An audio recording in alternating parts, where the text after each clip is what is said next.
Will Donald Trump make history again? He's the only U.S. president to be impeached twice, but could he be the first to be convicted even after leaving office? I'm Andrea Sankey, and today's Newsmaker is the second impeachment trial of Donald Trump.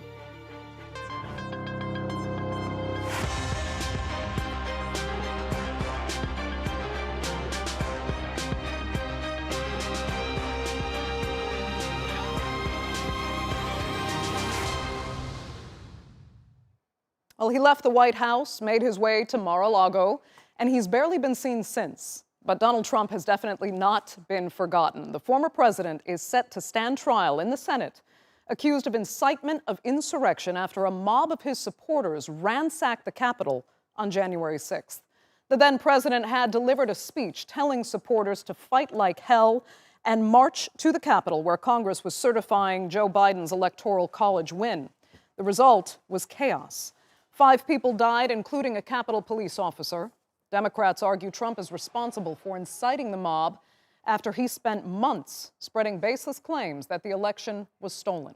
His legal team argues it's unconstitutional to try him because he is no longer in office. And even if all 50 Democrats find Trump guilty, they'll still need 17 Republicans to vote for conviction. That seems a remote prospect. Take a listen to what senior Republican Mitch McConnell had to say when he was asked if he waited too long to speak out. Do you wish, though, you spoke out about Donald Trump's conspiracies about the election being stolen much earlier than you ultimately did? Well, with regard to the former president, we're going into an impeachment trial next week. We're all going to listen to what the lawyers have to say and making the arguments and work our way through it. Now, it's obviously impossible to remove a former president from office if he's already left, but could the penalty instead be a ban on running for office again, plus a loss of presidential retirement benefits? That's one of the issues we'll discuss with our guest today. And joining me now from Martha's Vineyard in Massachusetts, Professor Emeritus at Harvard Law School and author of the 2018 book, The Case Against Impeaching Trump, Alan Dershowitz. From San Diego, California, former U.S. Deputy Assistant Attorney General and LA Times legal affairs columnist Harry Litman. And from the UK, senior lecturer at Lancaster University and author of The Trump Presidency, Journalism and Democracy, Robert Gucce. Thank you all so much for being with us. Alan Dershowitz, I'll start with you. I know you believe the Senate cannot try a president who's no longer in office. You can, of course, argue that on a legal basis, but are you personally concerned that you're setting an example for future politicians and presidents to time your crime, commit that impeachable offense toward the end of your term in office, because then there can be no consequences? Of course there can be consequences. He could be charged with a crime. The Constitution specifically provides that after a president leaves office, even if he's been impeached and removed, he can be tried like any ordinary citizen. He is now an ordinary citizen, and I'm very much afraid of the precedent that would be set by trying him in the Senate. It means that Hillary Clinton could be tried and disqualified for future office because she was the Secretary of State. And if the Republicans don't want to see her run for president in 2024, they can haul her in front of the Senate. The Senate has a restriction on what it can do. The Constitution prohibits bills of attainder. Bills of attainder are legislative actions designed to punish ordinary people. And so I think the better authority is that once a person leaves office, certainly when that person leaves office in the natural course of events, rather than resigning at the last minute, the way Richard Nixon did, that the Senate has no jurisdiction over an ordinary citizen to stop them from running for re-election. The public decides who should run for re-election, not the United States Senate. It's utterly in violation of democratic principles to disqualify somebody who's an ordinary citizen based on allegations that he committed an impeachable offense while he served in office. That's my constitutional view. I know there are others who disagree, but in order for the Senate to convict, they're going to need 2/3 of the Senate, not only thinking he committed an impeachable offense, but that the Senate has jurisdiction. And I think he'll be acquitted on that ground the same way a man named Belknap was acquitted 150 years ago when he was impeached for alleged crimes that he committed while he was in office, after he left office. So the Belknap case provides a precedent for acquitting somebody based on the lack of jurisdiction of the Senate. And I think that's the way this case is going to go eventually. Fair enough. Harry Litman, Ellen Dershowitz says the precedence is there. Is that a rational argument? I agree with him. The precedent is there, but it cuts exactly the other way. What happened to Belknap is the Senate as a whole voted that they did have the power to remove, to expel him from future office. The very first trial in the Senate was of a former official. Last week it was decided, the Republican motion was rejected. There's a right answer and a way to decide these things, and that's the Senate votes. It's now done it 3 times, and the Republicans are simply like dissenting judges who ignore what the majority have said. On the text, Bill of Attainder has nothing to do with this because it is a valid impeachment. The Constitution says clearly the Senate has the power to try all impeachments, and there's no doubt that Trump was validly impeached here. Finally, on the precedent that Professor Dershowitz is concerned about, again, it cuts just the other way. We have a president who, if the charges are shown, incited an insurrection, a deadly one, on the center of our democracy, the physical center, the Capitol, and the philosophical center, the peaceful transfer of power. If there is some kind of January get-out-of-free card for things at the end of one's term, the society is powerless to respond to that and make the absolutely appropriate decision that he shouldn't be holding office anymore, which the Senate has done in 3 cases of the 8 that they have convicted for, again showing that there are 2 decisions here. They still have one in front of them. Okay, Harry, let me ask you this quickly. I mean, there's another issue around potentially avoiding, consequences and punishment via a Senate trial. You could argue that Trump has not only avoided the consequences, but he's also been rewarded politically, in a sense, because he was able to derail, if I can use that term, his successor's first months in office. So not only did he avoid penalties, but he got a political reward out of this. I mean, doesn't that set a pretty dangerous example for politicians and presidents going forward?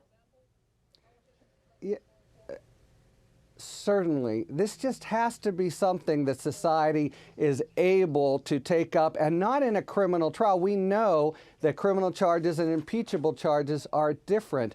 And he did derail at the end, too, at least if Professor Dershowitz has his way, and it would have been quite a violent train wreck.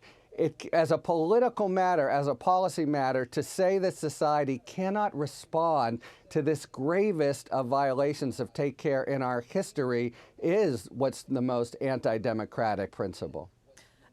Professor Dershowitz, I just want to ask you personally, and not for a legal analysis right now, what does your conscience tell you? I mean, how do you feel about what happened on January 6th?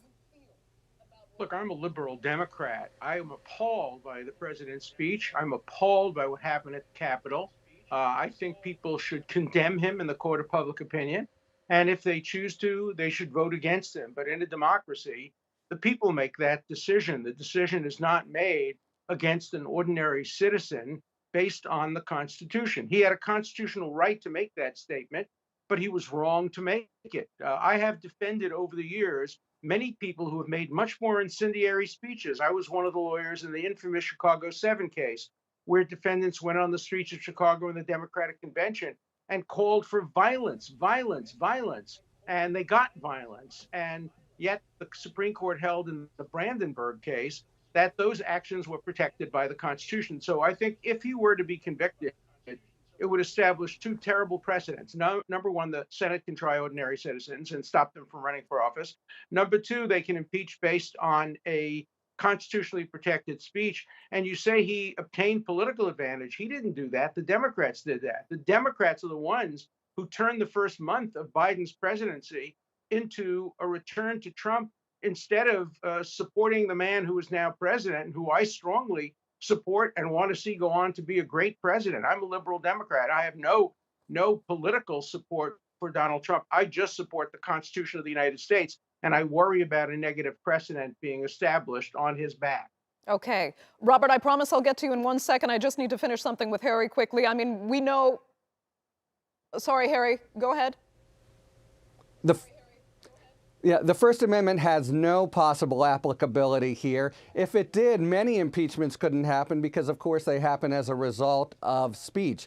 And what he did was special because he was president. It's not Chicago 7 screaming on a street corner. It's the president of the United States exhorting violent supporters to storm the Capitol and put the lives of members of Congress in danger. The First Amendment doesn't distinguish among people. The First Amendment applies equally to presidents and paupers, to every single person in the United States. Then and this is not clause is a nullity. Not an employment decision. This is not firing somebody from a job because of inappropriate conduct. This is the President of the United States, and the Constitution provides only 4 grounds for impeachment, and they're all constitutional grounds, and they must be within the First Amendment. It can't be that part of the Constitution applies and the other part of the Constitution doesn't apply. Okay. Harry Litman, I need to ask you this. Professor Dershowitz, sorry. Sure, please. Okay. Yeah, I wanted to ask actually because in the bigger picture here, we know that this conviction probably won't happen anyway. It's highly unlikely that the Democrats are going to get those 17 senators to vote for conviction. So what Professor Dershowitz was saying at the beginning was that there are legal means post this impeachment trial to make sure there are proper, appropriate consequences for what happened on January 6th.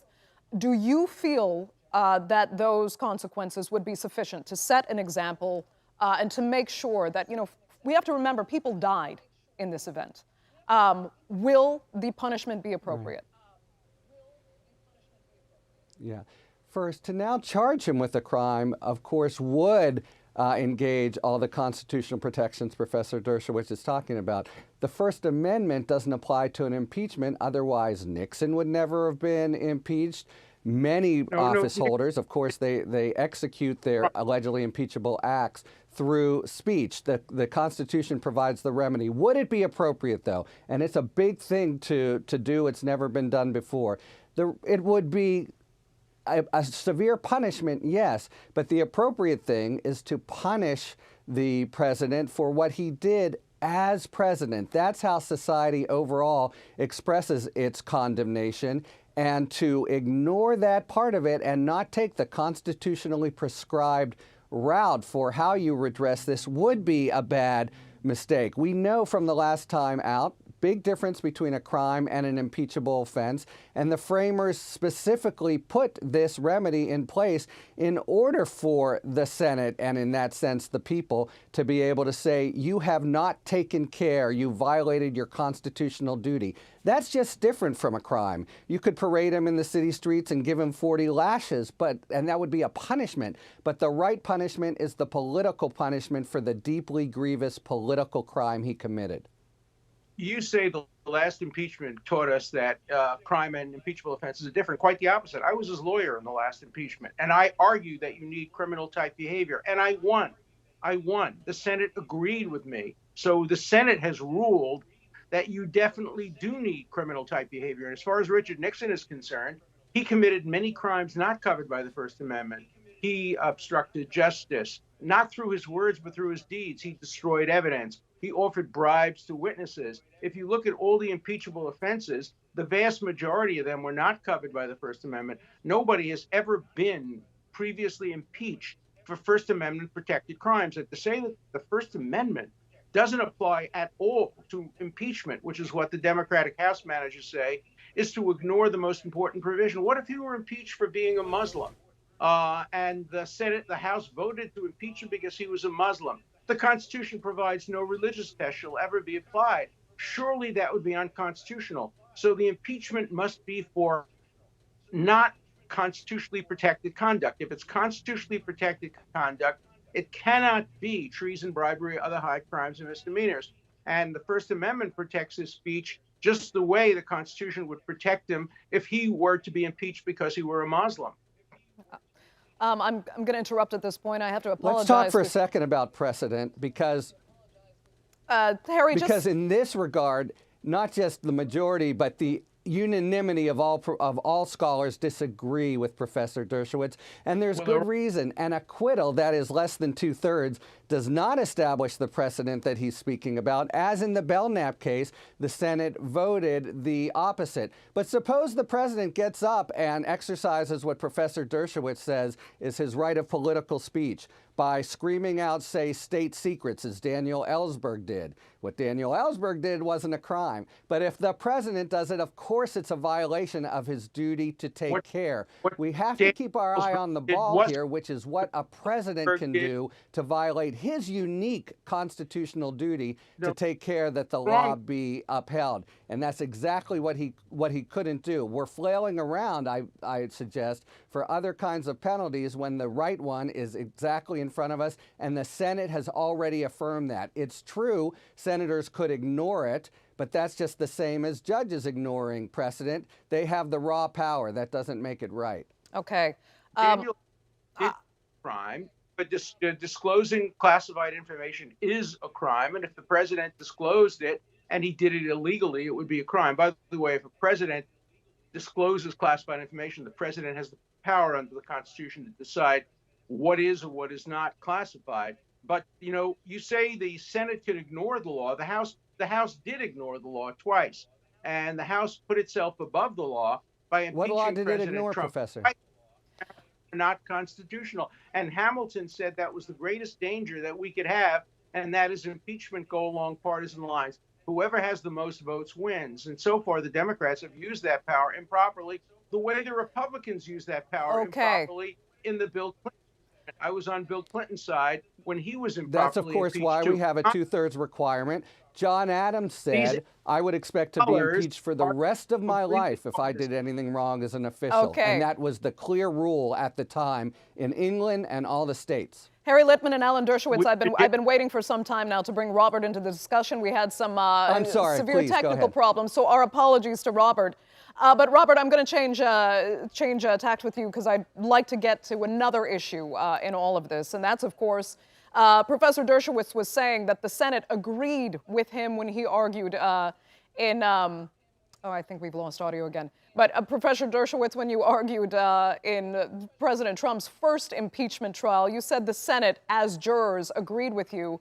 We know these are not impartial jurors, that they have proven more than ever over the last 5 years or so that they do vote along party lines. So I want to put this to you, both you and Harry, you know, knowing how many establishment Republicans actually despised Trump before he was elected and desperately, you know, did not want him securing the party nomination in the first place.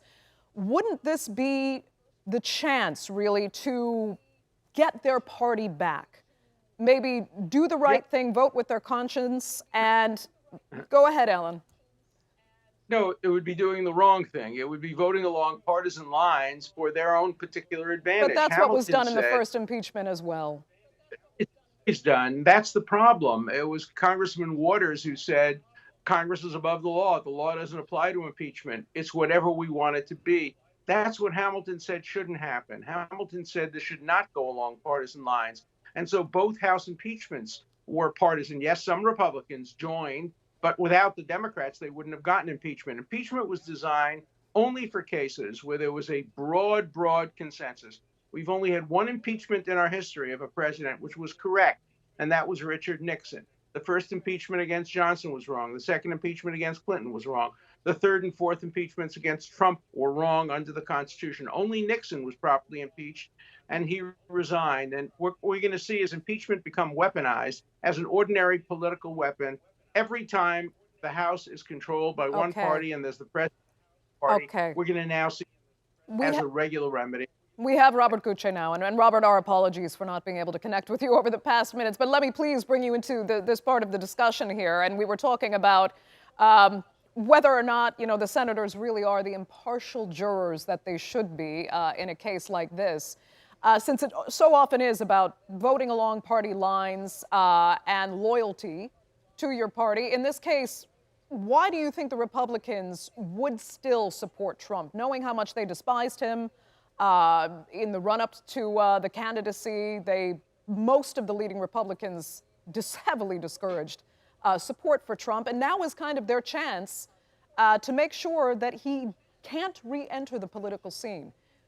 Why wouldn't they vote? Well, Go ahead. yeah, I mean, I think politics in the U.S. right now is, I almost sound like I'm simplifying it too much. It's just a mess, and maybe for good or ill, I'm not, I'm the only non-lawyer on, on the call. But I think from the optics perspective, there are a couple things going on here that we need to pay attention to. The first, in answer to your question, that we've seen that Trump supporters, and not just the ones who are glorified in moments of violence, are armed and are angry and have, in their mind, a right to be. And so I think that people who stand with Donald Trump have their own ideological vantage points, but also have a lot to lose from their constituents and from whatever potential prosperity they see for themselves going forward if they were to bail. Republicans have a lot of house cleaning to do and a lot of soul searching to do. But more than that, it's the impeachment process itself, as your question also gets to, is on trial here. Students learn throughout the educational system that the First Amendment doesn't protect you standing in a crowded theater and yelling fire. And again, our guests could debate that because it's always, the law is decided by who wins just as much as by who loses. And so that seems to change over periods of time.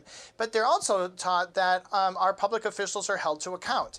And we've seen in this particular presidency twice now that the impeachment process may have been politicized, of course, but in the minds of our future generations of people who are participating and in the minds of our future voters, it does seem that the president can do whatever she or he wants and can get away with it, whether that's early on in the administration or with a day left in their tenure in the White House. And so I think that politics run amok is one thing that comes to mind. But the second is, how are we explaining this to our future generations of how a person can be awarded through the vote a power and be held to it? Right now, there are scapegoats. There are people who are being thrown in jail for right or wrong for their activities on that day and in creating it. But we have the President of the United States who used speech to enact this activity. And of course, that's going to be debated on the floor. But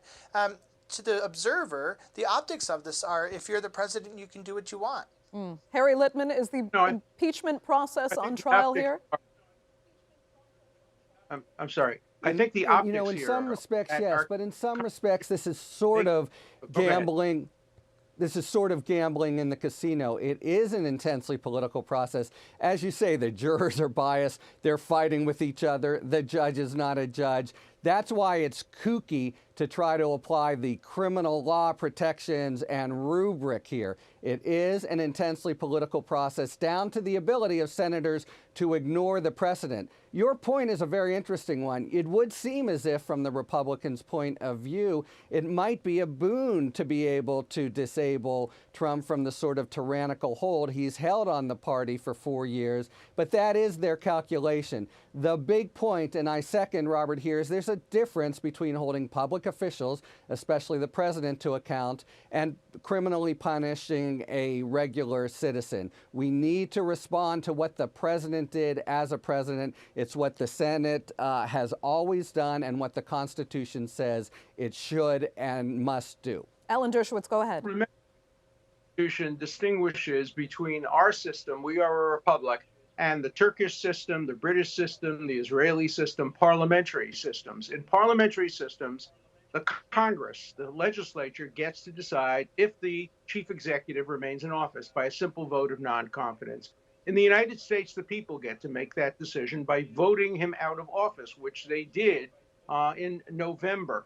The Congress only gets to make decisions to remove a president if he's in office, if he's committed treason, bribery, other high crimes and misdemeanors, and if there's a cross-party support so that 2/3 of the Senate agrees. Those are very, very daunting criteria for removal and impeachment. Do you think he committed a high crime and misdemeanor here?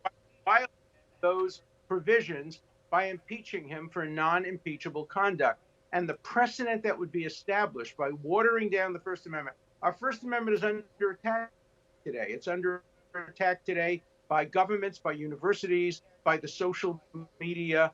The golden age of the First Amendment, which is when I was a law clerk on the Supreme Court between the 60s and the 90s, is disappearing in an age where the First Amendment is being attacked, and the First Amendment must prevail. And to say that the First Amendment doesn't apply to Congress, when the First Amendment says Congress shall make no law abridging the freedom of speech, and here it would be passing a statute essentially by a 2/3 vote, violating the First Amendment would do more long-term harm than anything that President Trump did as president or since. Alan Dershowitz, I will have to give you the last word there. We are completely out of time, very unfortunately, for this edition of the Newsmakers. I'd like to thank all three of you, Harry Litman and Robert Goucher as well, for joining us. Thank you. That Thanks, is all Alan. for Thanks, the Robert. Newsmakers. Thanks all three of you. We'll see you next time.